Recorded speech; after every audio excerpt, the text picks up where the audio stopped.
I'm a mom. Big deal, right? I'm a divorced mom. Again, big deal. In this day and age, how many moms aren't divorced or separated or whatever? I'm the mother of a child with an incurable disease. Kind of got your attention there, huh? You know, when you have kids, it changes your lives. Well, most of us, good parents, I would think. My life changed in 2002 when my daughter was born. We had a kind of a rough start, but average pregnancy. It was indescribable. 21 years old, I didn't know what the world I was doing. My life changed again in 2011 when my daughter was diagnosed with kidney disease. I was just turning 30, divorced, didn't know what I was doing with my life. Thought I was a good mom at the time, and I look back now and I could have done so many things different. Still, there's so many things I could do better. And it was another wake-up call. It was another life-changing moment. And my life changed. A lot of things changed.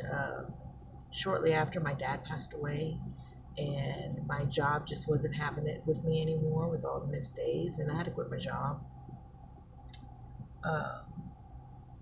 But my life redirected to about her and her siblings. And, trying to tell my family what was going on, it got really overwhelming, repeating the same stuff over and over. So I made this page so that my family could keep up with everything.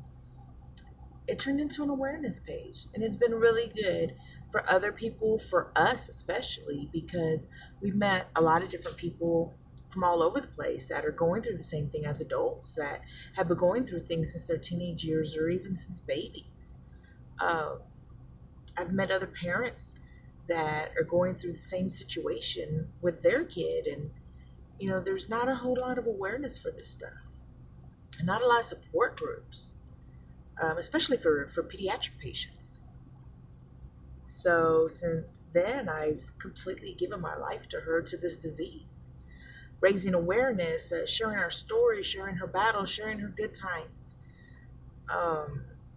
We raise awareness. We do walks. We raise funds for, her camp. There's so many things that we've got involved with so that I could continue learning how to help her, to showing her that, this isn't the end of the world, that we're going to make it. We're going to be okay, because failure is just not an option. I refuse to bury a child. But everything has always been about Zaida, my daughter. It's always been about the disease. Everything's always been about how it's affected her. And along the way, so many people have asked, well, how do you do it? How do you keep your mind? How's your mindset? Yeah, we won't sit there and diagnose me. But I've always been asked these questions, like, how do you do it? And when she got sick, and even now, I still wonder, how do other parents do this? So this is what this is going to be about. It's going to be through my eyes. I want to share what I've experienced along this crazy ride that we're on. I want to tell other people, other parents, and this is no way to make my daughter feel bad at all. She knows that I would do this a million times over for her. But I know that she wonders as well, like, how did mom survive this? And when she gets older, she's going to want to look back and say, Mom, how did you do this? Because being just a parent is crazy enough. So that's what we're going to talk about.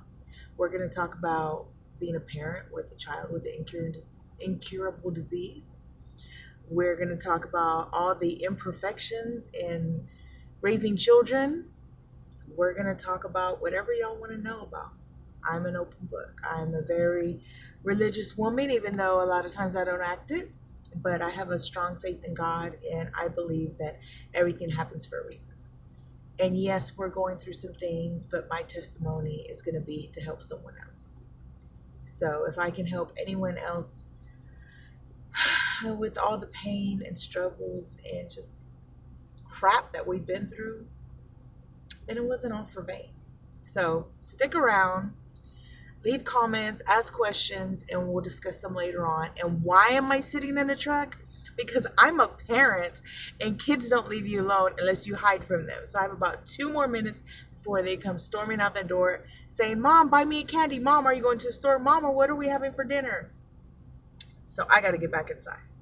But until then, stay tuned, like the page, share it, and ask me some questions.